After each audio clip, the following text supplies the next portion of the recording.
Heaven and hell are right here. Behind every wall, every window. The world behind the world. Demons stay in hell. Angels in heaven. They call it the balance.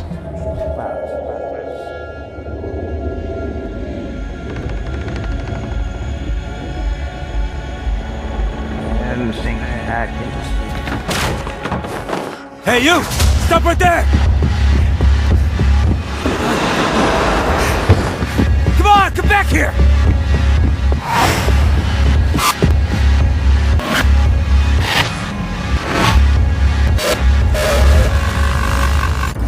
The world of forbidden lore, esoteric rites, and shall we say, alternative magical practices is not for the faint of heart or the dull of mind. But if you dare to dabble in the occult, you'll find power to rival the most learned wizards and cunning magi. The occultist is one of the most flexible and adaptable of the occult classes, and can be made to fit all kinds of different party roles, including DPS, ranged combat, melee combat, tank, support, and even undead controlling overlord. Starting off, the occultist is proficient with simple and martial weapons, as well as light and medium armor and shields. An occultist has a D8 hit die and the mid-range base attack bonus. In a lot of ways, the occultist is the occult version of the bard. Your most important ability score as an occultist is intelligence. This will affect your mental focus, your spells, and your skills, of which you have a decent set of options to choose from. Your other ability scores are going to be determined by the party role that you want your occultist to fill. If you plan on wading into combat and being a tank, I recommend things like Constitution and Strength. If you want to stand on the edges of the battlefield and move around and zap opponents with ranged attacks, then I recommend Dexterity. If you want to be the party face, think about Charisma. It really all depends on what you want. Now, when it comes to your choice of race for your occultist, again, the field is fairly wide open. The only thing I would really discourage is going with races that have penalties to intelligence. But there are some standouts you might want to consider. First off, I don't think you're going to do better than Elf for the occultist. Unless, of course, you plan on being knee-deep in melee combat. But that's another option. Anyway, the Elf gives you bonuses to intelligence and dexterity, so you're going to be a great skirmisher. And their favored class bonus gives you plus 1/2 point of mental focus, and mental focus is huge for the occultist. However, if you fancy something a bit tougher and more combat intensive, you'll do great with a half-orc. The half-orc occultist gets a favored class bonus of plus 1/2 point of damage with focus powers. Or, if you fancy having a lot of options, and the occultist does allow you to have that, I think you'll do well with a human occultist. The human occultist gets the favored class bonus of 1/6 of a new focus power. So that means every 6 levels, that's a new focus power for you. And that bonus feat at first level means you can take some very helpful feats for the class. Now let's talk about those class features. Your most important class feature, and the thing that's going to define you in terms of what you can do and in RP, are implements. Essentially, an occultist draws power out of seemingly mundane but slightly odd items. Of course, the exact flavoring is up to you. An occultist carries around with him a set of items that are each associated with one of the schools of magic. Just to go back to some of our race ideas, the elf occultist could have charms from the deep forest, whereas the half-orc occultist could have powerful tribal totems and idols that he carries around with him. Also, the book Ultimate Occult gives you a list of strong suggestions for what exactly your implements should be for each of the given schools. Each implement adds 1 spell per level of the school that it's associated with to the small list of spells that you can cast. No schools from any other list are available to you unless you've taken that implement school. Implements do not take up magic item slots, even when worn. In order to cast the spell, an occultist should have the implement in hand or on his person. But if he doesn't, he has to succeed a DC 20 plus spell level concentration check. Now let's talk about focus powers. At first level, the occultist gains 2 implement schools. The occultist gains the base focus power for each implement school, and 1 focus power aligned with the specific school. At second level and every 4 levels thereafter, you gain a new implement school. At second level and every 2 levels thereafter, you gain 1 new focus power. Not 1 new focus power per implement, 1 focus power. Choose wisely. Once your implement has been invested with focus points, you can hand it over to another character, and they're going to receive the resonance power of the implement. This is a great way for the occultist to support, as the resonance powers of some implements are very good indeed. Alright, now on to the specific implement schools. First, Abjuration. The base focus power is, as a swift action, you can create a protective shield for a turn. This shield absorbs 2 points of damage per occultist level. This costs you 1 focus point. Then there's the Resonant Power. Whoever is holding the implement, when it has been invested with focus points, gets a +1 to their saves per 2 points invested in it. A maximum of 1 + 1 for every 4 occultist levels. The focus powers associated with Abjuration do things like enhance armor, give you protection from energy, and dispel magic. Conjuration. The base power for Conjuration is you can summon a single creature as Summon Monster 1 for 1 minute. At 4th level, and every 3 levels thereafter,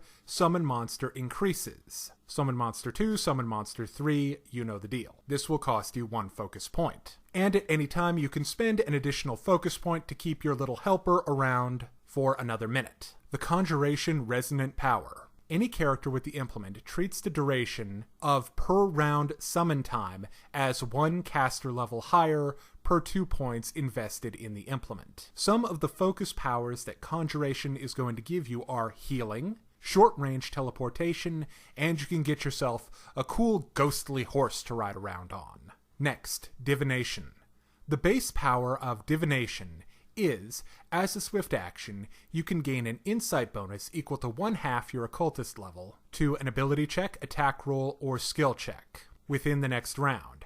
This costs you 1 focus point. The resonant power associated with the Divination implement gives a +1 insight bonus to perception per 2 points invested in it. This bonus does not exceed your occultist level. The bearer also gains additional perception enhancements. At 3rd level, if there are 3 points invested, they gain low light vision. At 6th level, if there are 6 points invested in the implement, they gain dark vision. At 7th level, if there are 9 points invested, they gain see invisible. And at higher levels, things like blind sense. The focus powers associated with Divination are things like temporary bonuses to AC and saves, remote viewing, and getting information on items.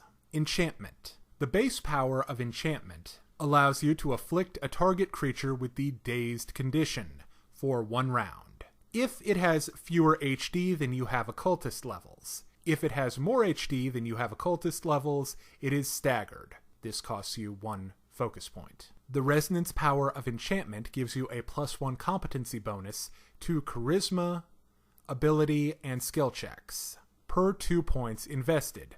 Maximum 1 + 1 per every 4 occultist levels. The focus powers associated with Enchantment will do things like stun lock, debuff, and mind control your enemies. Next up, the all-purpose attack school, Evocation. The base power associated with Evocation allows you to fire a ray of energy as a ranged touch attack within 30 feet. This deals 1d6 + 1d6 per 2 occultist levels, 2d6 at 3rd, 3d6 at 5th, and when you cast this ray, you select either acid, cold, electricity, or fire. This will cost you 1 focus point.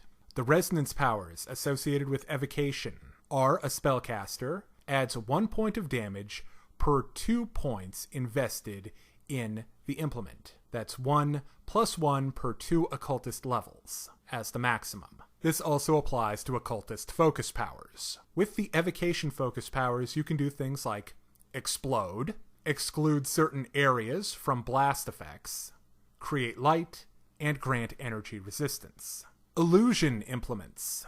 The base power of the illusion implement allows you to create a minor figment as minor image or ghost sound. This lasts for a number of rounds equal to your occultist level, and at 7th level, that extends to minutes per occultist level. That is a 1-point ability, as all of the base powers are. The resonance power associated with illusion allows you to grant yourself as a standard action a concealment mischance equal to 5% plus 5% for every 2 occultist levels. This maxes out at 50%, and lasts until you make your next attack. The focus powers associated with illusion give you the ability to disguise yourself, summon shadowy beings to fight on your behalf, and turn invisible. Next up, Necromancy. The base focus power allows you to afflict a target creature with the frightened condition for 1d4 rounds. If the target creature has more HD than you have occultist level, the target is shaken. Do that for 1 focus point. The resonant power of Necromancy. The one in possession of the implement can control an extra 2 hit die of undead for every point invested, maximum of 4 times occultist level. Also, undead take a -1 penalty on saves against the bearer of the implement for every 4 points invested. Some of the focus powers associated with Necromancy allow you to do negative energy damage, create temporary undead minions, and create a nifty undead familiar. Finally, Transmutation. The base focus power of Transmutation allows you to give a weapon an enhancement bonus equal to 1 for every 6 occultist levels. This bonus stacks with bonuses the weapon already has to a maximum of +5. Alternatively, you can imbibe the weapon with a weapon special ability that is the equivalent of the enhancement bonus. This is a 1-point ability and very similar to an ability that the Magus gets. The resonant power of the Transmutation implement. When invested, the implement grants the bearer an enhancement bonus to 1 physical stat. This bonus is +2 per 6 occultist levels. So, yay, free slotless magic item. The focus powers associated with Transmutation are going to let you fly, increase your size, increase your speed, and change weapon special materials. Cause maybe I just need a cold iron great axe right now. So now you know all the delightful things you can do with your implements, let's talk about what allows you to do it, the all-important mental focus. An occultist has a pool of mental focus equal to their occultist level plus their intelligence modifier. So you're going to want your intelligence modifier nice and high. At the beginning of the day, you're going to invest your mental focus however you see fit. Maybe you want to put it all into a powerful Evocation implement. Or maybe you want to put most of it into a Transmutation implement to give you some nice physical bonuses and allow you to power up your weapon so you can wade into combat and really do the damage. It's up to you. You also don't need to invest all of your focus. You can have some on the side just in case you need it. However, investing an item on the fly will cost you double the number of points. So, to activate a 1-point ability, you're going to need to pump 2 points of focus into it. The next class feature that the Occultist gets is Magic Item Skill. At 2nd level, the Occultist gains a bonus on Use Magic Device equal to half his Occultist level. Also at 2nd level, an Occultist can perform an object reading. You spend 1 minute with an object, and you can learn if it's a magic item, what its special properties are, if it has a historical significance, and if it was used recently. All this information is at DM discretion, obviously. At 4th level, an occultist can shift focus. This allows you to transfer focus points from one item to another. However, you lose 1 point of focus in the process, and it requires you to spend 1 minute with the items. At 5th level, the occultist gains Aura Sight. This allows you to read auras as a standard action as the spell Aura Sight that has been used for a 1-round duration. At 8th level, you can create magic circles by spending 1 point of focus. This functions as a magic circle of protection against any alignment. You pick when you create the circle, however, it cannot be one of your alignments. Let's say you're a lawful good occultist. You can't create a circle of protection against law or good. Finally, I want to talk about one of the neatest class features, Outsider Contact. At 8th level, the Occultist learns the true name of a particular outsider. That outsider can have no more than 3 hit die. Whenever the Occultist creates a magic circle, he can expend 1 additional point of mental focus to force the outsider to appear. This is similar to lesser planar binding. The outsider is bound for 10 minutes. During that time, the Occultist can bargain with the outsider for pieces of information. This requires a payment of at least 20 gold, or an item of at least that value, of interest to the outsider. The bargaining requires the Occultist to attempt a diplomacy or intimidate check, opposed to the outsider's sense motive. Succeeding at the check by 5 reduces the cost by 10 gold. Failure increases the price to 30 gold. Failing by worse than 5 allows the outsider to escape without giving any information. The information gained is equivalent to information gained by the Divination spell. This is one of the coolest RP abilities that the Occultist gets, and I would definitely consider the type of outsider you want to go with. So, you could go with an imp, which is a devil, a quasit, which is a demon, a lyrikine, which is a chaotic good Azada, or the Cassian angel. All of those are acceptable. Now, let's talk about spells. Occultists cast psychic spells. Psychic spells don't need specific components. They just need items that are equivalent in monetary value and have some RP significance. Psychic spells don't have verbal or somatic components. They have emotional and thought components. An emotional component is disrupted by effects like rage or fear, and thought components increase the concentration check of the spells by 10.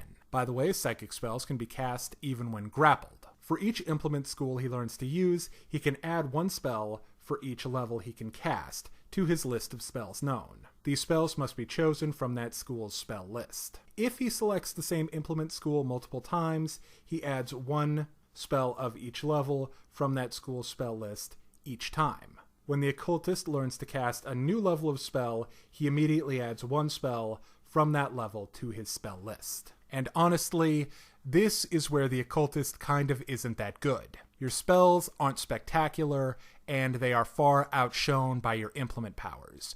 Consider using your spells as combat multipliers, buffs, and just things to help you out. Don't plan on having any great effect with them. You also get a small number of casts per day, another thing which makes the Occultist kind of similar to the Bard. Now on to feats you should consider as an Occultist. First, you can't go wrong with the extra focus power. This grants you an extra focus power. Extra mental focus gives you 2 more focus points. Finally, implement focus lets you pick an implement school that you know, and you can spend generic focus at cost. Finally, I want to talk a little bit about RP. There are so many cool things that the Occultist can do in RP, and so much about the class really lends itself to role-playing. Some things to think about. The name of your outsider that you have contact with.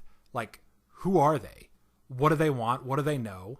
Why is your Occultist contacting that type of outsider? Like, are you making a deal with a devil? If so, why? Another thing to think about is the history and the heritage and why exactly you went with the type of implement you did for each one of your implement schools. Or if you don't want to develop it quite that much, at least think of a way to theme it so it all kind of makes sense and gives flavor and personality to your Occultist. Well, I hope this journey into the esoteric world of the occult classes has given you some good ideas and things you can bring to your next Pathfinder game. If you're interested in more class analysis and strategy guides for Pathfinder and Dungeons & Dragons, check out D6 Damage right here on YouTube.